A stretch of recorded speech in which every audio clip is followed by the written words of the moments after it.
가정 시리즈 8번째 시간이 됐습니다. 지난 시간에는 어린 자녀들을 어떻게 부모로서 양육을 해야 되나. 근데 하나님께서 어린 자녀들에게는 특별히 마련해 놓은 방법, 그것은 회초리를 들라. 어린 자녀들은 어렸을 때부터 회초리를 들어서 그 아이의 어리석음도 쫓아내고, 회초리를 들어서 그 아이에게 징계가, 잘못을 범하면 반드시 징계가 있다는 사실을 알려줘서 몸으로 깨닫게 해서 이 아이가 자라면서 지옥에서 그 혼도 건져질 수 있게, 그렇게 하나님께서 마련해 놓으신 방법으로 양육하라는 그런 말씀을 지난 시간에 나눴습니다. 지난 시간엔 비교적 이제 어린 아이들, 아기서부터 해서 초등학생 정도 되는 그런 아이들의 이런 양육 방식을 나눴다고 우리가 말씀드릴 수 있습니다.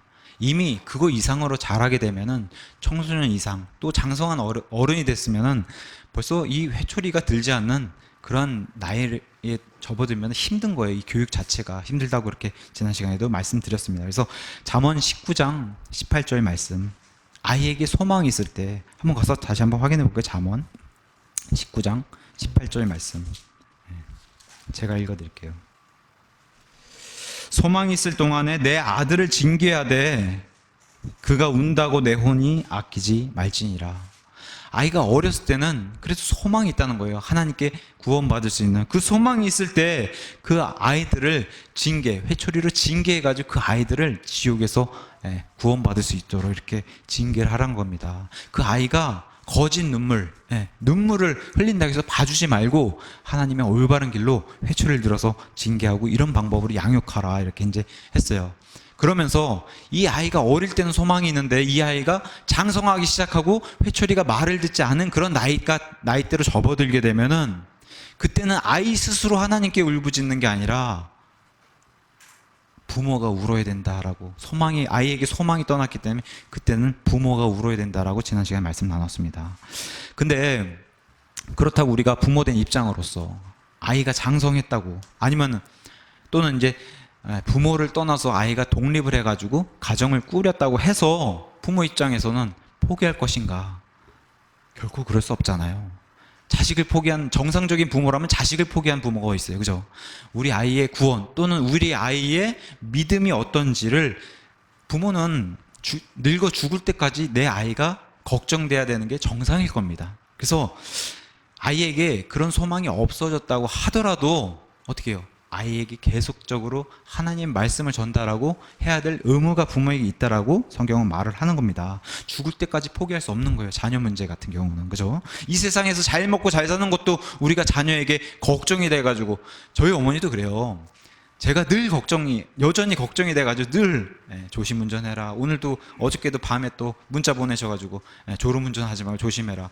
또 도착하면 잘 도착해도 꼭 전화드리고 해야지, 그래야 안심하는 거예요. 어머니가 자식에게, 제가 벌써 40대 중반인데도 아직도 제 어머니는 제가 아이로 보이는 거예요. 그게 부모님 아닙니까? 그죠? 부모는 자식의 문제를 죽을 때까지 포기할 수 없는 겁니다. 그게 정상인 거예요. 부모 눈에는 아이가 장성하고 다른 사람 봤을 때 아유 저렇게 중년인데, 그래도 부모 눈에는 아이인 거예요. 그게 부모 마음인 겁니다.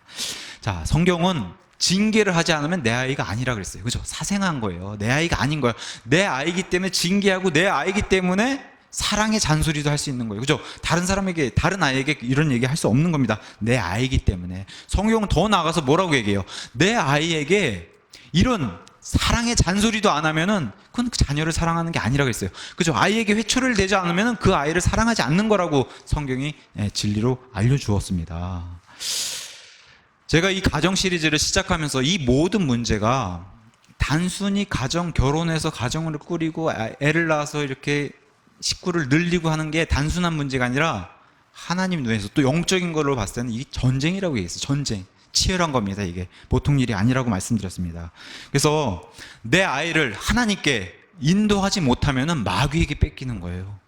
이게 심각한 영적 전쟁 문제이기 때문에 심각하게 여겨야 된다라고 계속 말씀드릴 수 있는 겁니다.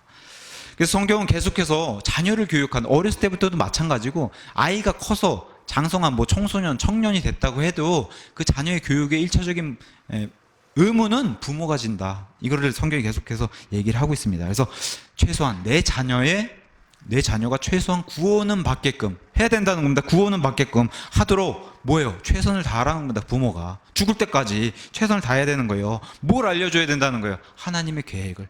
최소한의 하나님의 계획은 우리를 창조하신 창조자가 있다는 사실, 그거를 전달하라는 겁니다. 또 우리를 창조하신 창조자뿐만 아니라 우리를 최후의 심판하실 심판자가 있다는 사실, 창조와 심판을 최소한 전달해서 이 아이가 구원만은 받게끔 그렇게 양육하라는 겁니다. 이 의무가 부모에게 있다는 거예요.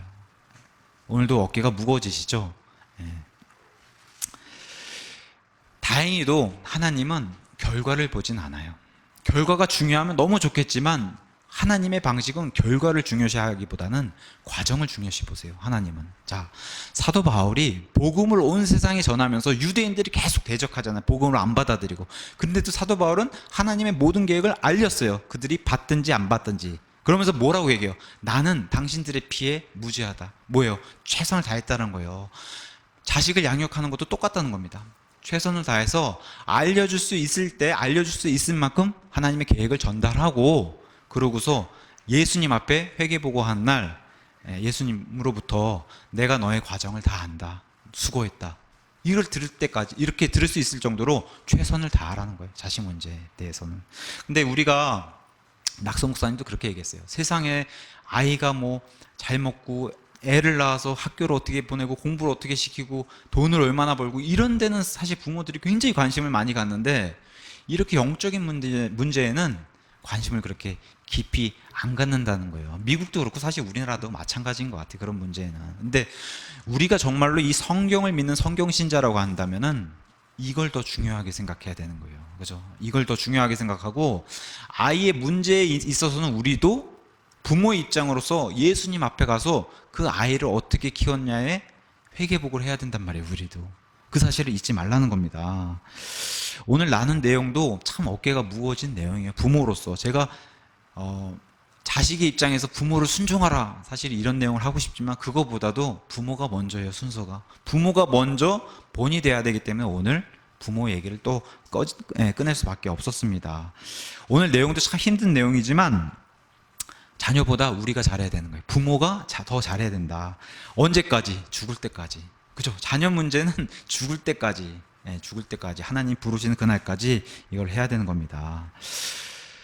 오늘은 지난 시간에 어린 자녀들에 대한 양육을 나눴다면, 오늘은 비교적 좀 성장한, 그래서 청소년 또 청년 그 이상의, 또 결혼을 했어도 자녀를 둔 부모의 역할과 우리의 자세가 어때야 되나, 그거에 관해서 좀 살펴보려고 합니다. 요즘 뭐 성경에서 창세기에 소돔과 고모라 얘기가 나와요.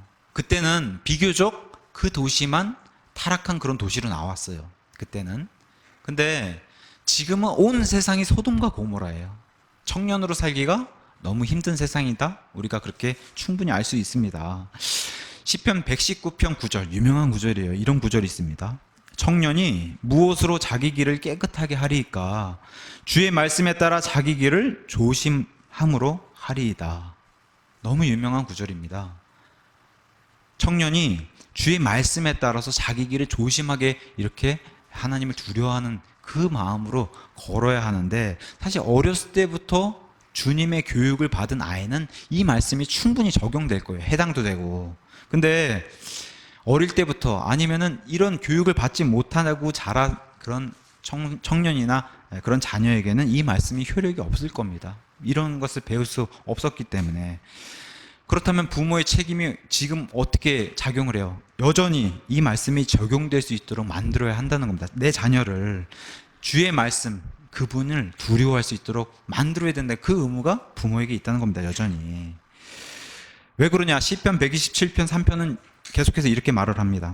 보라, 자식들은 주의 유산이요 태의 열매는 그분의 보상이로다. 내 자식, 나의 자녀들이 하나님께 주신 보상이고 하나님께 주신 열매고, 이러한 하나님께 주신 귀한 선물이라는 거예요. 내 자녀를. 그래서 이 자녀를 주신 이유가 뭐예요?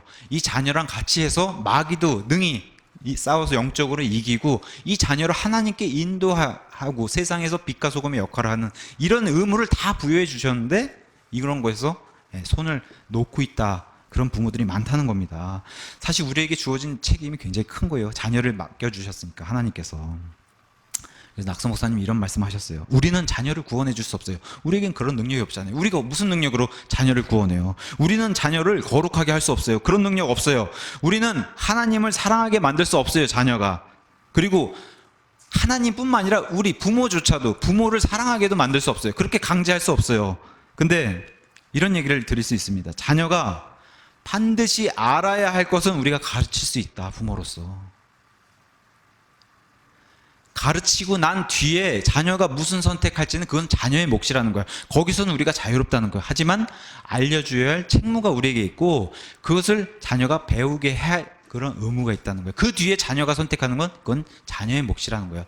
그 몫이 가기 전까지는 부모의 몫을 우리가 해야 된다는 겁니다. 그러면 본격적으로 자녀를, 장성한 자녀를 둔 부모의 자세는 어때 해야 되나?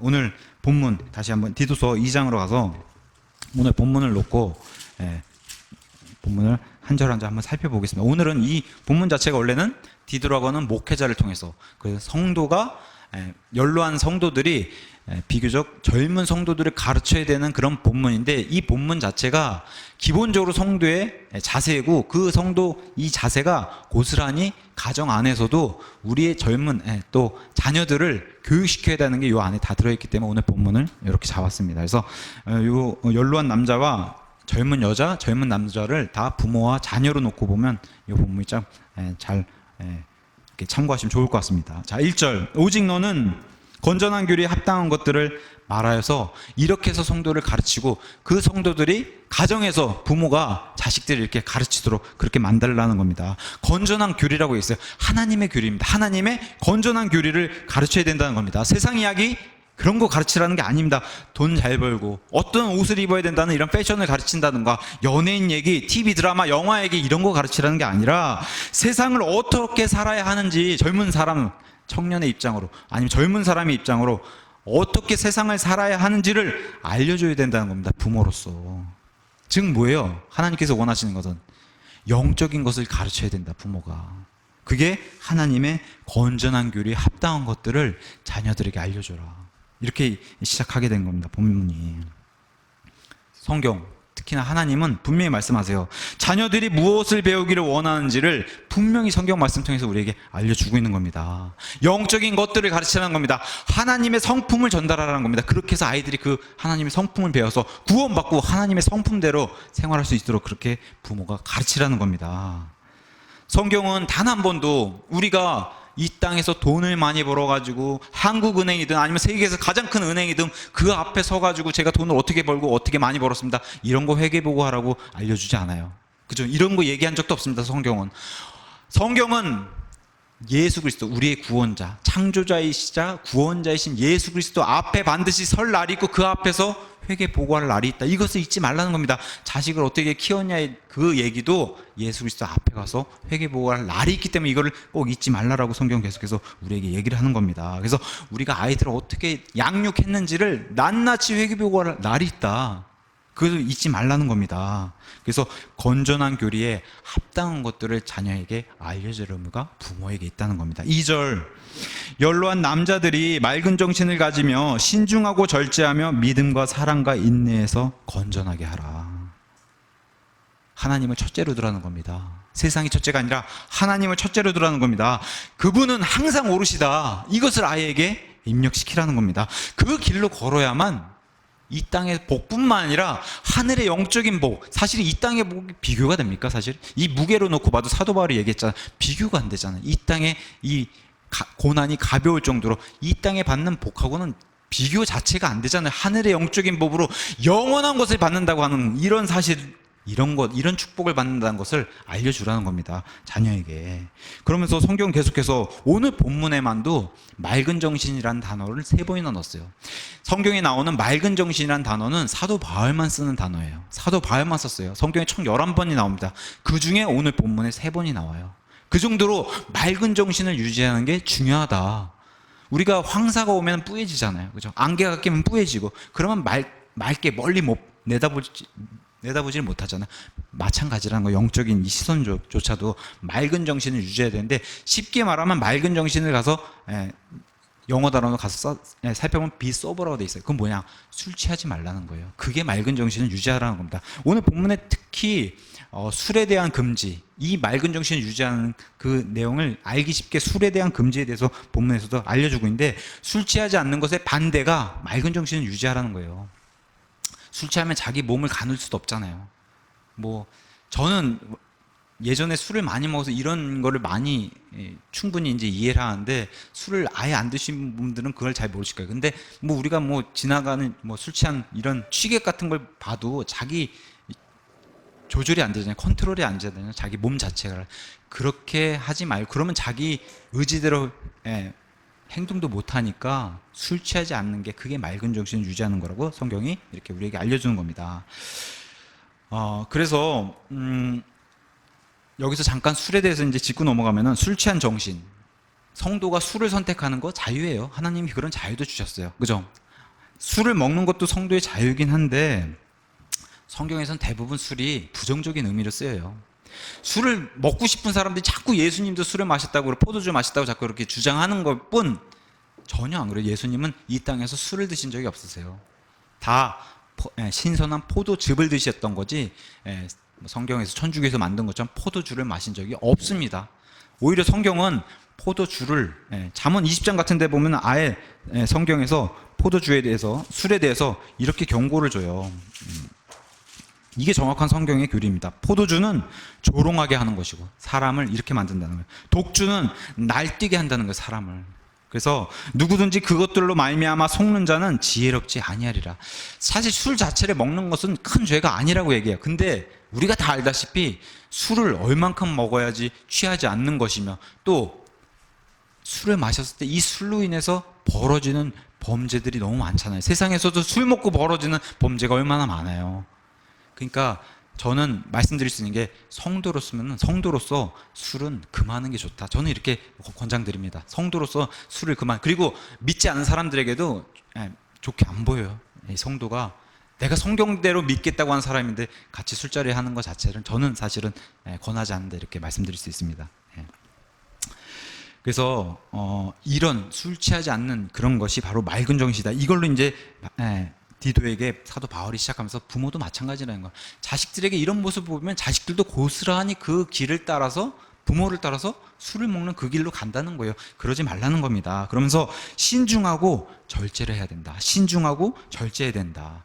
신중하고 절제하는 것 자체가 뭐랑 다 연결되어 있어요? 말과 행동이랑 연결되어 있는 거예요. 말도 신중하게, 행동도 신중하게, 절제. 요새 절제가 안 되는 그런 시대에 우리가 살고 있잖아요. 먹는 것도 그냥 요새 뭐 먹방이라 해가지고 뭐 몇백만 명씩 이렇게 조회수를 늘린 거 뭐 이만큼 차려서 그거를, 아니 어떻게 호리호리야, 우리 다원자매 같은 여자분들이 이만큼 되는 건 뭐 10인분 20인분씩 먹어가지고 그걸 방송하고 막 이러는데, 절제가 안 되는 그런 세상에 살고 있어요.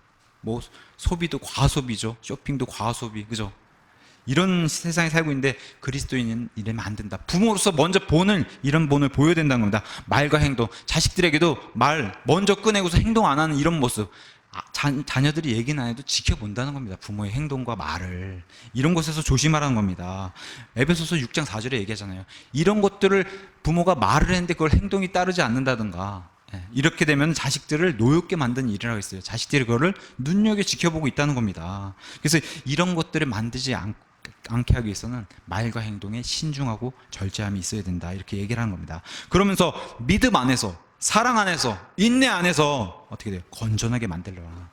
믿음 안에서. 그럼 내 자신, 부모로서 예수 그리스도 안에 어떤 위치에 있어야 되는지, 당연히 구원받아야 되고 당연히 거룩한 그런 삶 속에서 우리 아이들에게 사랑과 인내로 이렇게 보여주라는 겁니다. 그걸 여기 이제 보세요. 2절에 믿음과 사랑과 인내에서 건전하게 아이들을 그렇게 해야 된다고 얘기하는데, 내가 일단 믿음 안에 있는 게 중요한 거고, 그 다음에 사랑도 어떤 사랑이냐, 여기 우리 사랑이 진하잖아요. 그죠? 체리티라는 겁니다. 체리티. 러브가 아니라 여기 체리티예요. 아가페 사랑.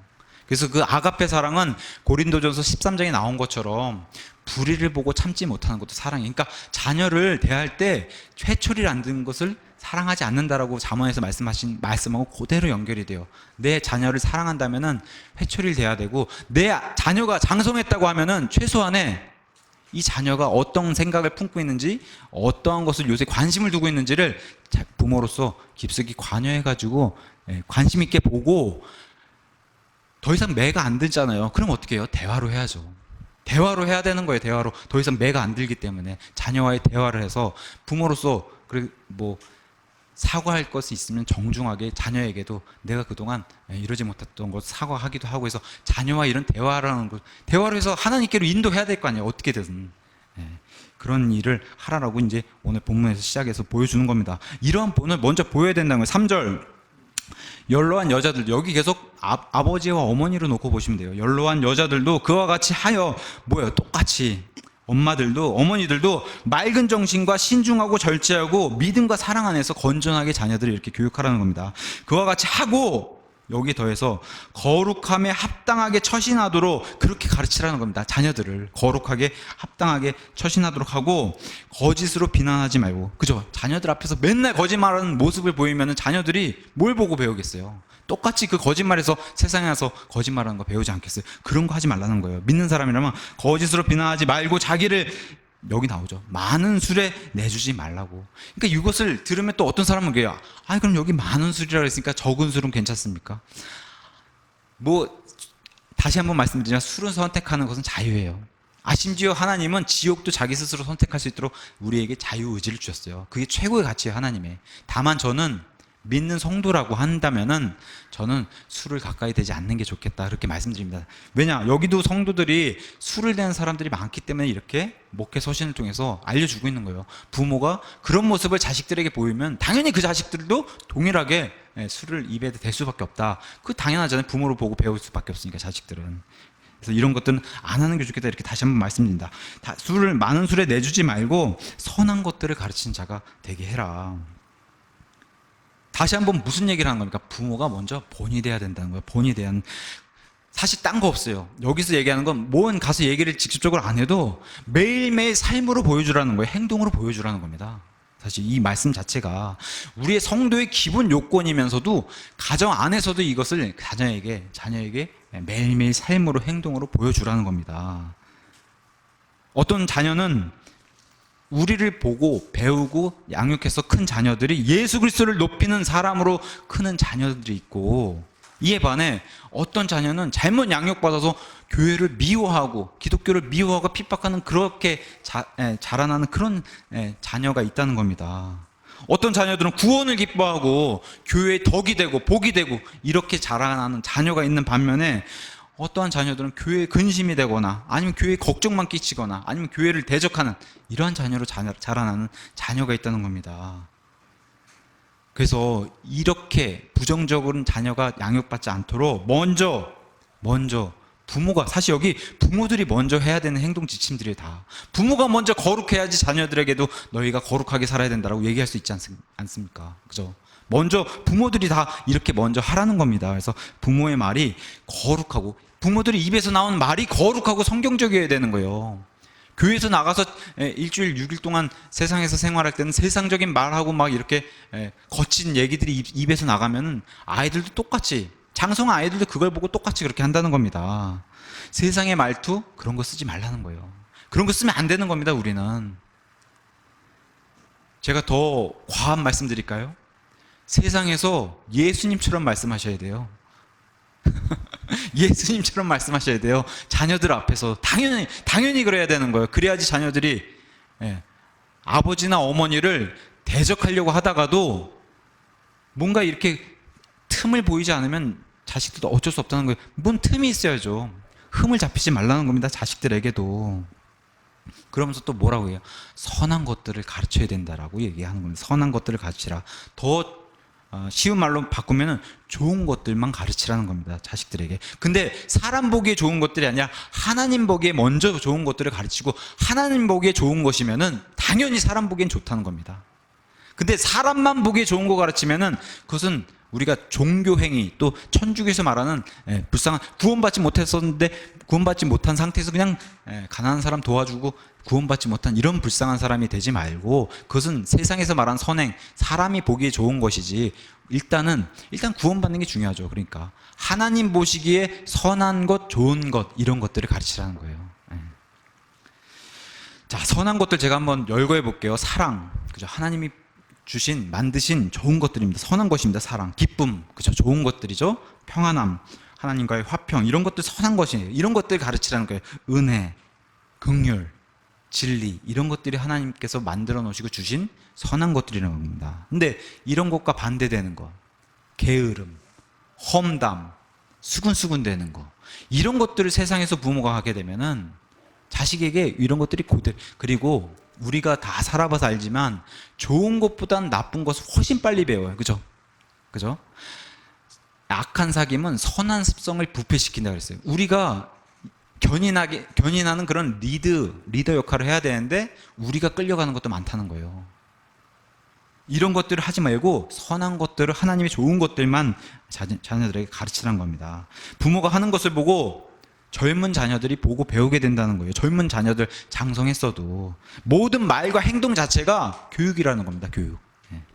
자, 그러면서 4절과 5절에 이것은 그들이 젊은 여자들을 가르쳐서 맑은 정신을 가지며 자기 남편을 사랑하고 자기 자녀들을 사랑하게 하며 신중하며 정숙하고 가정을 보살피며 선하고 자기 남편에게 순종하는 자가 되게 하려 함이니 그리하여야 하나님의 말씀이 모독을 받지 아니하리라. 다시 한번 강조하는 거예요. 맑은 정신이어야 된다. 그러니까 제가 다시 한번 술 같은 거는 멀리 하시는 게 좋아요. 다시 한번 맑은 정신을 강조하면서 일단은 자기 남편을 순종하고 사랑하고 이러려면은 결혼해야 되잖아요. 그러니까 먼저 부모가 결혼해야 된다는 것을 알려줘야 돼요. 자녀가 결혼해야 하는 게 하나님의 뜻이고 결혼해서 자녀를 낳는 게 하나님의 뜻이다. 그게 이 땅 자연의 섭리고 순리다라는 것을 먼저 부모님이 알려줘야 되는 겁니다. 그 다음에 먼저 부모가 남편을 사랑하고 존중하는, 또 남편이 아내를 사랑하고 존중하는 이런 모습을 보여야 자식들에게 이런 얘기를 할 수 있지 않습니까? 자기들은 이런 거 못하면서 자식들에게, 제가 그랬죠, 부모들이 바람풍 하고 너희들은 바람풍으로 알아들어라, 이건 말이 안 된다 그랬어요. 부모가 먼저 본을 보이고 나서 자녀들에게 이런 얘기도 할 수 있어야 된다고 오늘 본문도 계속 얘기하는 겁니다. 아내는 남편을 사랑하고 존중하고, 또 남편 역시 아내를 사랑하고 존중하고. 우리 부모님 보면 그냥 너희도 이렇게 살아라 얘기 안 해도 말과 행동으로 그냥 보여지면은 자녀들이 이렇게 교육이 된다는 겁니다. 이렇게 가르쳐야 된다는 겁니다. 자녀를 사랑해라. 아니, 자녀를 사랑하지 않는 부모도 있습니까? 근데 성경이 얘기하는 건 뭐냐? 자녀를 사랑하지 않는 부모들이 있으니까 이런 말씀을 주셨다는 거예요. 심지어 성도들조차도 자녀를 사랑하지 않으니까 이런 말씀을 주셨다는 겁니다. 그런 부모들이 많기 때문에 오늘 본문도 교회에 주신 겁니다. 자녀들이 알아야 하고 배워야 할 것을 가르치지 않는다는 거예요. 부모들이 자녀들이 무엇을 보고 무엇을 듣는지, 장성했으니까 알아서 하겠지 하고 신경 쓰지 않는다는 겁니다. 자녀들을 그냥 세상에 맡겨버리고, 부모는 돈이나 또 내 경력, 아니면 심지어 미국 얘기면 낙스 목사님 얘기예요. 내 애완동물에 더 관심을 가지지 내 자녀에게 관심을 안 가진다는 거예요. 자, 부모들에게 하나님이 맡겨놓은, 좀 제가 고급스러운 표현 써볼까요? 사역입니다. 사역. 좀 달리 들리시죠? 우리 부모에게 맡긴 하나님의 사역이 뭐냐? 자녀를 하나님의 사람으로 만들라는 겁니다. 이게 하나님이 주신 사역이에요. 멀리서 찾을 필요 없어요. 하나님의 일을 가까운 데서 찾으시면 돼요. 자, 신중하라는 거 다시 한번 어머니들에게 다시 얘기하는 거예요. 신중을 다시 강조하면서, 어떤 사람은 그렇게 얘기해요. 자신의 죄를 막 자랑하는 사람들이 있다는 거예요. 교회 안에서도. 이러지 말라는 겁니다. 어떤 사람은 남편을 험담해요. 아내를 험담해요. 교회 안에서조차도. 이런 불필요한 거 하지 말라는 거예요. 이런 불필요한 행동들. 특히나 자녀들이 배운다는 거예요. 다시 한번, 특히 어머니들에게 뭘 강조하냐? 정숙함을 강조해가지고, 정숙함을 강조해서 내 자녀, 특히 딸들이, 장성한 딸들이 그 어머니나 어른들의 정숙함을 보고 배울 수 있게, 이걸 먼저 본을 보이라는 겁니다. 예전에는 우리나라도 그렇고 좀 보수적이라고 한 그런 시대에는 구원받은 사람이든 아니든 다 정숙함을 강조했어요. 그죠? 정숙하지 못한 것을 부끄러워했어요. 이건 뭐 미국도 마찬가지고 어느 나라도 다 마찬가지였어요. 근데 시대가 지금 정숙하지 못한 거를 자랑하는 그런 시대 아닙니까? 지금 정숙하지 못한 걸 자랑하는 그런 시대예요. 이제는 잠자리도 막 자랑하는 그런 시대에 왔어요. 우리가 잠자리도 내가 뭐 오늘 밤 뭐 어떻게 할까 그렇잖아요. 그런 시대에 왔습니다. 특히나 히브리서 13장 4절 하나님 말씀 변하지 않아요. 특히나 잠자리는 하나님께서 귀하게 여기고 거룩하게 여기라고 했어요. 근데 요즘 젊은 시대 뭐 우리나라도 이미 그랬고 뭐 미국이나 일본은 이미 고등학교 졸업하기 전에 처녀를 다 떼는 거를 이제는 너무나 당연시 여기는 그런 시대에 왔어요. 근데 하나님 말씀 변함이 없어요. 이거는 죄라고. 특히나 음행은 하나님이 특별히 무거운 죄라고 엄중한 죄라고 이렇게 여기고 있기 때문에 이것을 자녀에게 알려주고 가르쳐줘야 된다는 거야. 딸들에겐 물론이거니와 아들에게도, 그죠? 아들에게도 이걸 알려줘야 돼요. 잠자리는 거룩하고 존귀한 것을 여겨야 된다고. 가정을 보살피라는 겁니다. 가정을 보살피라고 했더니 집에만 머물러 있으면서 지키라는 게 아니에요. 성을 지키기 위해서는 성 밖에서도 성을 지키죠. 똑같아요. 가정 밖에서도 우리 가정을 보살피는데 안에서도 지키고 밖에서도 지키고 그렇게 하라는 겁니다. 그러면서 선한 사람이 돼야 된다. 부모가 먼저 선한 것을 보여주고 아이들에게 선함 이런 것을 가르치라는 겁니다. 자, 다시 말씀드릴게요. 하나님이 보시기에 선한 거예요.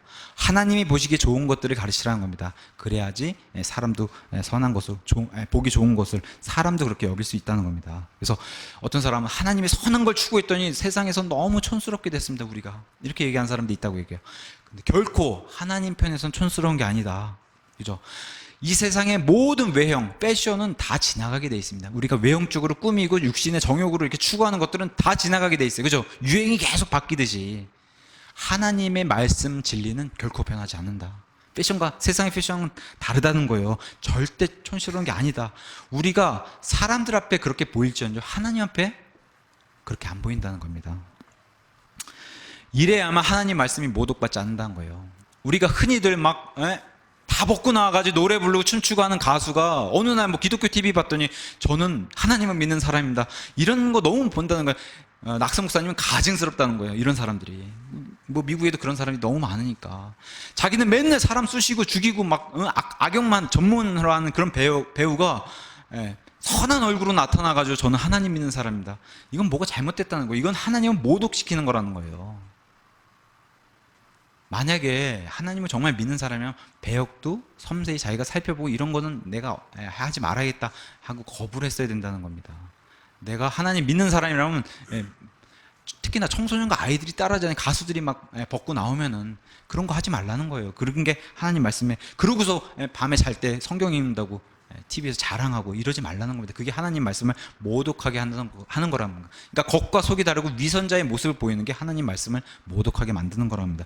우리 역시 마찬가지예요. 부모로서 자식이 뻔히 다 알고 있는데 그 삶을 뻔히 위선적인 삶, 교회 갔더니 딴 사람 되고 집에 갔더니 딴 사람 되고 이러지 말라는 겁니다.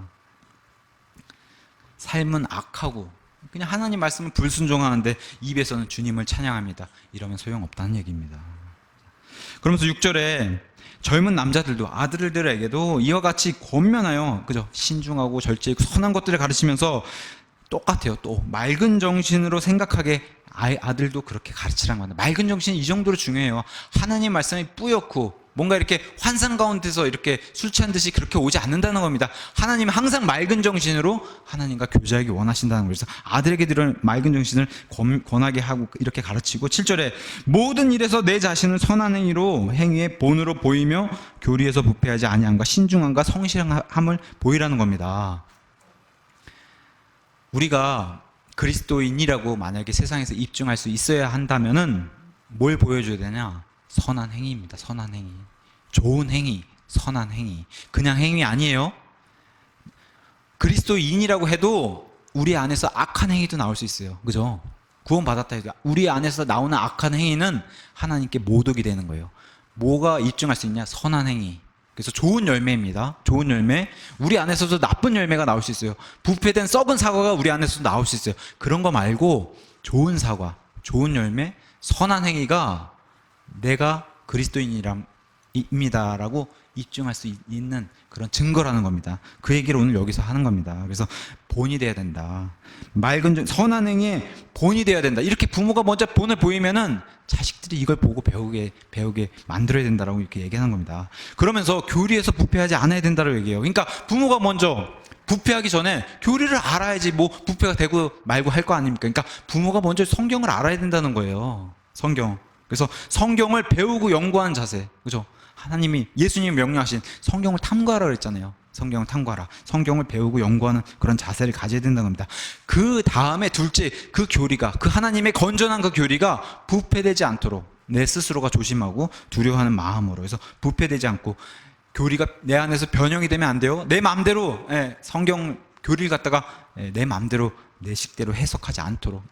내 식대로 해석하게 되면 내 안에서도 이단성이 생기나는 거고 내 안에서도 이단이 생겨나는 거예요. 그러니까 이러지 않도록 그게 교리를 부패시키지 않는 겁니다.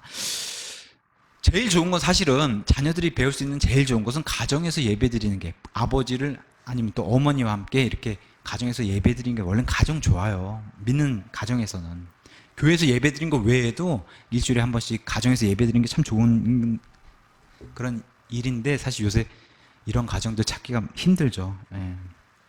사실 이렇게 가정 예배를 드리지 못하게 된 책임이 아버지들에게 있어요. 아버지들에게 먼저 있다. 그렇게 이제 낙선 목사님도 얘기하셨습니다. 자, 어떤 사람들은 일이 너무 바빠서 성경을 연구할 시간이 없습니다. 자, 낙선 목사님이 이렇게 말씀하셨어요. 자신이 좋아하는 것을 줄이면 분명히 충분히 시간이 있을 것이다. 하나님 앞에서 하나님이 하나님께 변명한다라고 한번 생각해 보라는 거예요. 하나님께 과연 제가 시간이 없어서 못했습니다. 할 수 있겠느냐. 자신이 좋아하는 것 좀만 줄이면은 성경 연구하고 하나님과 함께 말씀을 같이 나눌 수 있는 이런 시간. 그러니까 변명의 여지가 없다는 겁니다. 이것에 대해서는. 그래서 이러한 모든 것들을 먼저 본을 보이는, 그래서 가정에서, 그 다음에 교회에서, 사회에서 신중해야 된다는 거예요. 말과 행동에 신중해야 된다. 그래서 이러한 성실함을 보여야 된다. 가정에서 성실함을 보여야 된다. 그래야지 자녀가 배우고, 교회에서 성실함을 보여야 되고, 학교에서, 직장에서 신중함으로 성실하게 보여야 된다. 이 얘기를 하면서 8절의 마무리 이렇게 합니다. 비난받을 수 없는 건전한 말을 하라. 그죠? 최종적으로 이렇게 결론이 나가죠. 비난받을 수 없는 건전한 말을 하라. 이것은 반대편에 속한 자가, 내 아들이 구원받지 못했으면 내 아들도 반대편에 속한 자예요. 내 딸이 구원받지 못했으면 반대편에 속한 자예요. 반대편에 속한 자가 너희에 대하여, 부모에 대하여 나쁘게 말할 것이 없으므로. 그죠? 선한 행위에 이런 선한 본을 보였을 때 나쁘게 말할 것이 없으므로 내 자식조차도 부끄러움을 당하게 하려고 한다는 거예요. 그러니까 이것에 대해서 충분히 하나님의 계획을 다 알리고 최선을 다했으면은 그 자녀의 선택 이후에는 자녀의 몫이고, 부모로서는 최선을 다해서 부모의 몫은 다 한 거다. 이렇게 이제 오늘 결론 내는 겁니다. 나쁜 말을 자식들도 한다는 거예요. 부모를 향해서. 근데 하려고 해도 뭔가 부모의 책 잡힐 게 없으면은 자식들도 부모를 나쁘게 말할 수 없다는 겁니다. 그래서 우리의 말이, 자녀들을 통해서도 우리의 말이 비난받을 수 없이 건전해야 된다. 교리 안에서, 믿음 안에서. 그래서 특별히 세상 사람들 보기에도 마찬가지고 물론이거니와 하나님 보시기에 말과 행동이 건전한 교리에 합당한 그런 것들을 자녀들 앞에서, 가정 안에서 이렇게 하라는 겁니다. 자, 이렇게 부모들이 본을 보였어요. 그랬더니 이 이후에 이제 장성한 자녀들에게 반드시 알려줘야 할 것들을 제가 이제 나열해 보겠습니다. 우리의 이제 믿음의 세계관, 기독교 세계관에 대해서 이제 알려줘야 되는 거 이렇게. 자, 믿든지 안 믿든지 다시 한번 안 믿는 자녀들에겐 뭐 물론 이거니와 하나님과 화평이 깨진 자녀에게도 다시 한번 알려주라는 겁니다. 하나님께서 존재하시고 창조하셨다는 사실을, 우리를, 그리고 온 세상을. 자, 창세기 1장 1절, 처음에 하나님께서 하늘과 땅을 창조하시니라. 창조자가 있다는 사실, 그죠? 히브리서 11장 6절, 그분께 가는 자는, 아니면 가려고 하는, 내 자녀가 가려고 한다면 반드시 그분이 계시다. 이 사실을 알려주라는 겁니다. 그게 믿음이라고 알려줘야 된다는 겁니다. 그래서 우리의 창조자가 계시고 구원자가 계시다는 사실, 이것을 알려주라는 겁니다. 먼저 인간은 좋은 것을 받았다는 거예요. 낙원을 받아서 하나님께서 계획하시고 창조하신 것이 모든 것이 좋았는데 이것을 마귀가 끼어들어가지고 망쳤다는 겁니다. 그래서 그래서 우리의 최초의 조상인 아담이 타락해서 죄의 시작이 어쩔 수 없이 시작돼가지고 인간이 이제는 죄인으로 태어나게 됐다. 이것을 알려줘야 되는 거예요. 세상이 다 뒤죽박죽 됐어요. 이것 때문에. 그죠? 그것을 알려주라는 겁니다. 그래서 사람은 모두 엄마 뱃속부터 죄인으로 태어난다. 요새 공평하고 평등한 거 좋아하잖아요. 다 이건 공평해요. 그죠? 다 죄인으로 태어나니까. 이건 뭐 의인으로 태어난 사람 한 명도 없으니까 이건 공평하잖아요. 다 죄인으로 태어난다는 걸 알려줘야 된다는 겁니다. 이러면서 하나님이 원치 않은 일들이 시작됐다. 고난도, 고통도, 그죠? 이 땅에 안 좋은 모든 기근, 역병, 이런 것들이 다 안 좋은 것들이 이때부터 다 시작됐다는 겁니다. 이것 때문에 지구와 모든 창조물, 동물, 동식물 할 것 없이 사람까지도 다 신음하고 있다는 겁니다. 이 땅에 왜 폭풍우가 막, 홍수가 왜 나고, 기근, 지구 온난화 현상, 그다음에 동물들이 멸종되고 있고, 심지어는 뭐 요새 뭐 바나나 같은 거 전 참 좋아하는데 바나나도 지금 다 없어진다고 얘기해요, 종들이. 이런 게 다 이 죄가 이 땅에 들어오면서 뒤죽박죽 됐기 때문에 이런 현상들이 일어난다라고 알려줘야 된다는 겁니다. 모든 사람이 이 땅에 태어난 모든 사람 한 명도 예외 없이 다 고통을 당한다는 겁니다. 그래서 이 땅에서는 이 삶, 인생에서는 고통과 고난이 너무 당연하다는 걸 자녀들에게 알려줘야 된다는 겁니다. 너무 당연한 거다. 요새 뭐 광고, 뭐 아파트 광고에서 이 편한 세상 이렇게 얘기하잖아요. 세상에서는 편한 세상이 없다라는 것을 알려줘야 된다는 겁니다. 이걸 만약에 부인하고 세상에서도 편한 세상이 있다라고 이렇게 주장하는 그런 유토피아를 꿈꾸는 그런 사람들이 있다면 이거는 다 얘기했잖아요. 공평하고 평등한 그런 세상을 만들 수 있다라고 만드는 것은 다 거짓말이다. 이건 마귀의 교리다라고 알려줘야 된다는 겁니다. 이걸 추구한다면 그걸 못하게 막아야 된다는 겁니다. 그것은 하나님의 방법이 아니라 마귀의 속삭임이라고 알려줘야 된다는 겁니다. 이 땅에 정확한 진리가 뭐예요? 사람의 힘으로는 모두 다 똑같이 공평하게 살 수 없다는 겁니다. 이게 진리라고 얘기하는 겁니다. 자, 이렇게 안 좋은 거 왜 하나님 그냥 놔두세요? 하나님은 일시에 다 없애실 수 있어요. 그런 능력 있으신 분이에요. 마귀도 고난과 고통, 눈물, 슬픔 이런 거 다 없애실 수 있음에도 불구하고 쉽게 물리칠 수 있는 분이잖아요. 근데 놔두신다는 거 왜? 다른 계획을 가지고 계시다는 거예요. 이제는 하나님이. 다른 계획이 뭐냐? 에베소서 3장에 나오는 것처럼 하늘에 이 땅보다도 무수히 많은 그런 천상의 존재들이 있어요. 천사들과 함께. 그 존재들에게 내가 이 사람들이 죄인들을 구원시킴으로써 이 일들을 통해서 마귀에게 승리하고 이 땅을 어떻게 하는 것, 이 역사를 보여준 그 하나님의 갖가지 지혜를 알려주기 위해서 이제는 하나님의 다른 계획을 쭉 지금까지 이어오고 진행시키고 온 이러한 사실을 가르쳐줘야 된다는 겁니다. 그래서 영적 전쟁이 눈에는 안 보이지만 영적 전쟁이 계속해서 이루어졌다고 한 사실 이런 걸 가르쳐줘야 된다는 겁니다.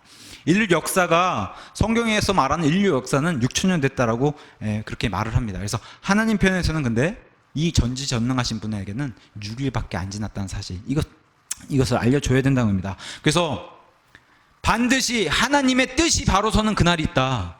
그게 뭐예요? 심판의 날이 있다. 이것을 알려줘야 된다는 겁니다.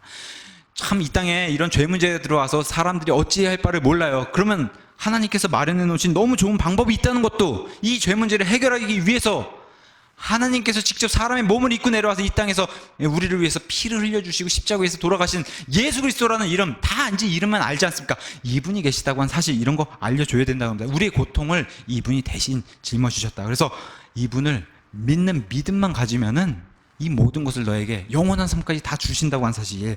그래서 다 반드시 다시 태어나야 되는 이런 필요성, 다시 태어나는 것을 알려줘야 될 이런 필요성이 있다라고 얘기하는 겁니다.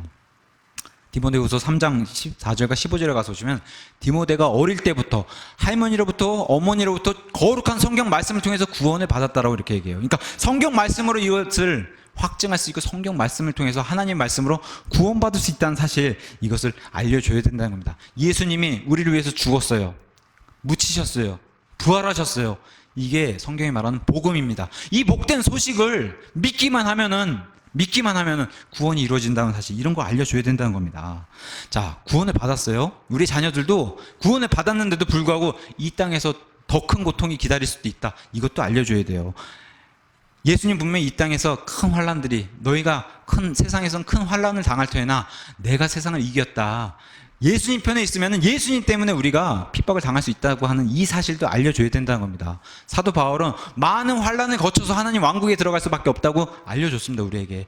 우리가 믿는 자로서 이 땅에서 예수님 때문에 당하는 고통, 이 땅의 모든 젊은 사람들이 다 지금 고통받고 있어요. 취업의 고통, 그죠? 경제적인 문제 다 고통받고 있는데 여기서 예수님을 믿는 이유만으로 그거보다도 더한 고통을 당할 수 있다. 이것도 알려줘야 되는 겁니다. 그럼에도 불구하고 이 이후에 우리가 받는 것은 비교할 수 없다라고 하는 것도 알려줘야 되는 겁니다. 이 세상은 평등하지도 않고 요새 많이 얘기하는 공정하지도 않다고 하는 것을 가르쳐야 한다는 겁니다. 전도서 10장 7절에 이렇게 얘기해요. 종들이 말 위에 타고 통치자들이 종들처럼 땅에 걷는다는 겁니다. 뒤바뀌었다는 거예요. 그게 뭐예요? 이 땅은 공평하지 않다는 것을 알려줘야 된다는 겁니다.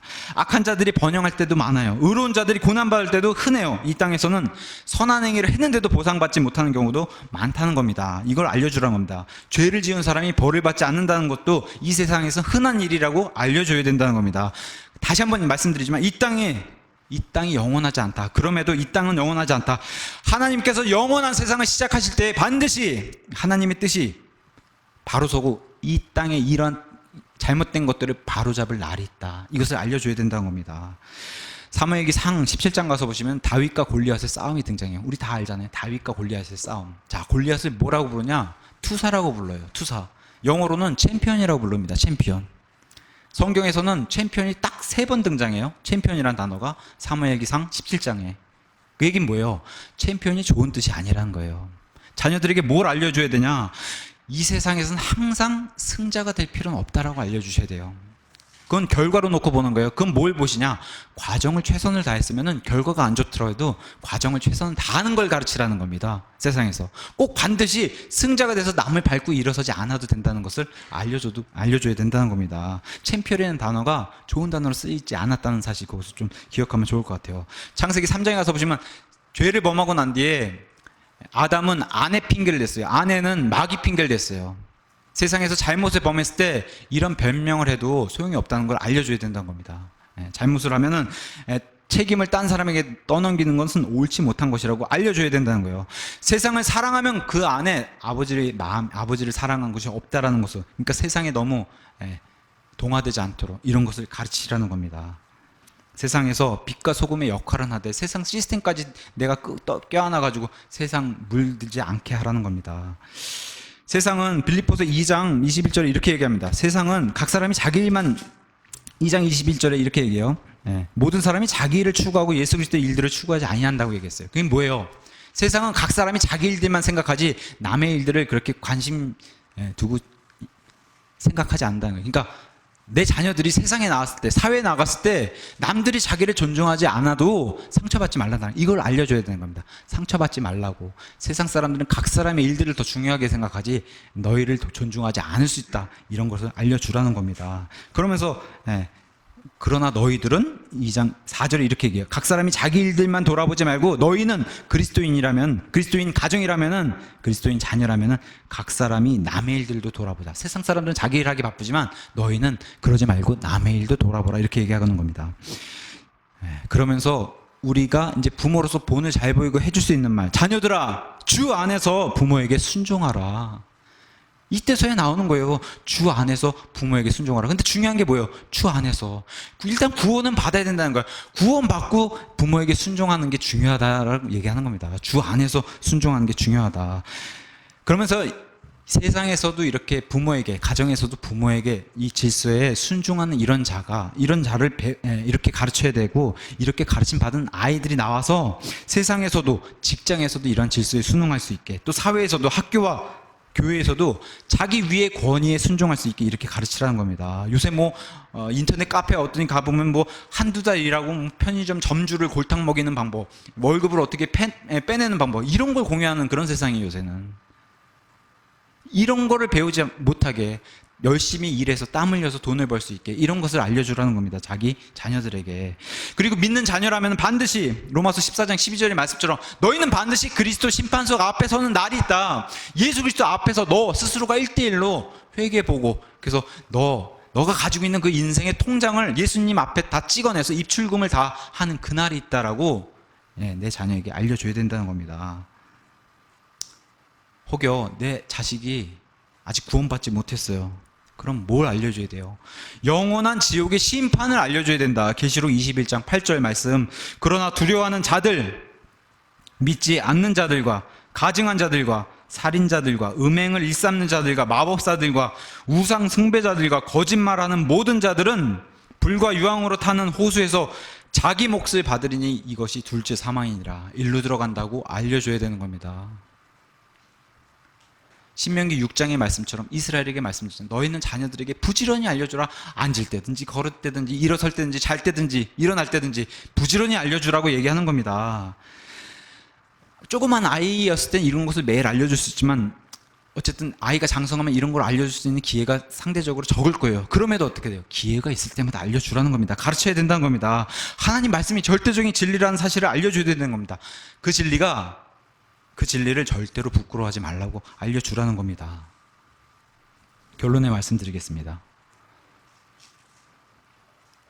아이가 하나님을 믿고 자랐든지 아니면 하나님을 멀리하는 자녀가 됐든지 이제는 더 이상 회초리가 말을 듣지 않는 그런 나이에 자녀들이 있습니다. 아까 초반에 제가 말씀드렸다시피 그렇다고 내 자녀를 포기할 것인가? 결코 그럴 수 없다는 거예요. 부모로서는 결코 그럴 수 없습니다. 자녀 문제는 죽을 때까지 해야 되는 거예요. 엄밀히 말하면은 내 자녀가 아니에요. 하나님께서 맡겨주신 자녀예요. 그죠? 내 자녀가 아니라 하나님이 맡겨주신 그것을 청지기 역할로 우리가 하는 겁니다. 우리에게 맡겨진 겁니다. 그래서 먼저 부모로서 어머니 아버지로서 책임을 느끼고 참 힘든 거지만 매일매일 내 삶의 삶 자체를 자녀에게 보여준다는 거예요. 말과 행동을 보일 수밖에 없다 이렇게 말씀드립니다. 그 다음은 회초리가 안 되니까 이제는 뭐예요? 자녀들과 이제는 앉아서 이제 논리적으로 대화할 수 있는 나이가 됐잖아요. 머리가 컸기 때문에. 그래서 논리적으로 대화로 토론으로 그렇게 하라는 겁니다. 이제 장성한 자녀들하고는 이 방법밖에 없어요. 다른 방법 없습니다. 힘들더라도 이렇게 해야 되는 거예요. 중요한 것은 아까 다시 말씀드렸죠. 내 자녀가 불신자예요. 그러면 어떻게? 창조자가 있다는 사실을 알려주고 그다음에 그래서 나를 디자인하고 설계하신 분이 있다. 내 자녀가 그래도 구원은 받았어요. 근데 하나님과 화평이 깨져 있어요. 그럼 뭐예요? 반드시 심판받을 날이 있다. 너도 하나님 앞에서 예수님 그리스도 앞에서 회개 보고할 날이 있다라고 알려줘야 된다는 겁니다. 부모로서 최선을 다하라는 거예요. 오늘 본문 말씀도 최선을 다하는 삶이 우리에게 주어졌다. 그래서 부모들아 너희 자녀들을 노엽게 하지 말라는 거예요. 너희가 본을 보이지 못하면 자녀들이 노엽게 되고 진노하게 된다. 그것을 지켜본다는 겁니다. 그래서 부모로서의 막중한 책임을 가지고 있다는 사실을 기억하고 누가복음 11장 9절에 예수님이 우리 하나님을 믿는 자녀들에게 이렇게 얘기했어요. 그래도 이렇게 힘이 됩니다. 우리에게 이런 말씀이 내가 또 너희에게 이르노니 구하라 그러면 너희에게 주실 것이요 찾으라 그러면 너희가 찾을 것이요 두드리라 그러면 너희에게 열릴 것이니 구하는 자마다 받고 찾는 자는 찾으며 두드리는 자에게 열릴 것이니라. 너희 중에 누가 아들이 빵을 구하면 아버지가 되어 그에게 돌을 주겠느냐 혹은 그가 생선을 구하면 그에게 생선 대신 뱀을 주겠느냐 혹은 그가 알을 구하면 그에게 정갈을 주겠느냐. 그런즉 너희가 악할지라도 너희 자녀들에게 좋은 선물들을 너희도 줄 줄 알거든 하물며 하늘에 계신 너희 아버지께서 자기에게 구하는 자들에게 성령을 얼마나 더 많이 주시겠느냐. 그러니까 내 아들을 내 딸에게도 성령을 주십시오 구하라는 겁니다. 이 말 믿고 우리는 할 수밖에 없어요. 그래서 정도수 목사님이 7가지 자녀들을 위한 어린 아이서부터 장성한 자녀까지 자녀들을 위한 부모의 기도의 목록을 이렇게 7가지 적어놓은 게 있는데 요걸로 이제 마무리하겠습니다. 첫 번째, 우리 자녀들이 예수님을 찾을 때 방해하는 자들과 마귀들이 나타나지 않도록 하나님 도와주십시오. 이렇게 기도를 하라는 겁니다. 자, 두 번째, 예수님께서 그들의 인생에서 그들을 신실하게 부르실 때 그들이 믿음으로 응답할 수 있도록 도와주십시오. 세 번째, 구원받은 뒤에 성령님께서 그들이 거룩한 삶을 살 수 있도록 또 하나님의 명령을 지키는 그런 자녀들이 될 수 있도록 도와주십시오. 이렇게 기도를 하라는 겁니다. 네 번째, 자녀들이 불신자와 공평하지 않은 멍해를 지지 않도록. 이 말은 뭐예요? 내 자녀들이 결혼할 때 믿지 않는 불신자와 결혼하지 않도록 바른 배우자를 만나도록 도와주십시오. 이거 부모들이 기도 같이 해야 되는 거예요. 내 자녀의 배우자를 위해서도. 다섯 번째, 그들의 생각이 항상, 내 자녀들의 생각이 항상 순수하고 선하도록, 그죠? 부모가 선한 것을 가르치고 내 자녀들의 생각도 순수하고 선하도록 도와주시옵소서. 이렇게 기도를 드리라는 겁니다. 여섯 번째, 주님의 일들을 위해서라면은 내 자녀들이 자신들의 돈과 시간을 바치는 그런 자녀들이 될 수 있도록 도와주시옵소서. 나를 위해서 쓰는 돈, 그것도 중요해요, 세상에서. 하지만 내가 번 그런 경제적인 그런 재정을 하나님을 위해서 쓴다. 얼마나 멋있어요. 그것에 대한 대가는 나중에 더 큰 보상으로 하나님이 해주신다고 했으니까 이런 자녀들이 될 수 있도록 도와주십시오. 이렇게 기도를 드리라는 겁니다. 마지막 7번째, 또한 혹시나 내 자녀에게 특별한 부르심이 있다면은 목사로 아니면 내 딸이 특별한 부르심이 있다면은 사모로 또는 선교사 가정으로 될 수 있도록 하나님께서 은혜를 베풀어 주시기 원합니다. 이런 기도를 드리라는 겁니다. 7가지. 그래서 요 7가지는 제가 주중에 다시 한번 카톡으로 이렇게 한번 단체로 이렇게 남겨주겠습니다. 그래서 이런 목록을 가지고, 아니 부모가 자녀의 기도 너무 하는 거 당연한 거잖아요, 그죠? 그래서 내 자녀를 위한 이런 간절한 기도를 우리 모두 하나님께 드리고, 정말 하나님 안에서 기쁨의 그런 믿음의 가정들이 다 될 수 있도록 예수님 이름으로 간절히 축원합니다.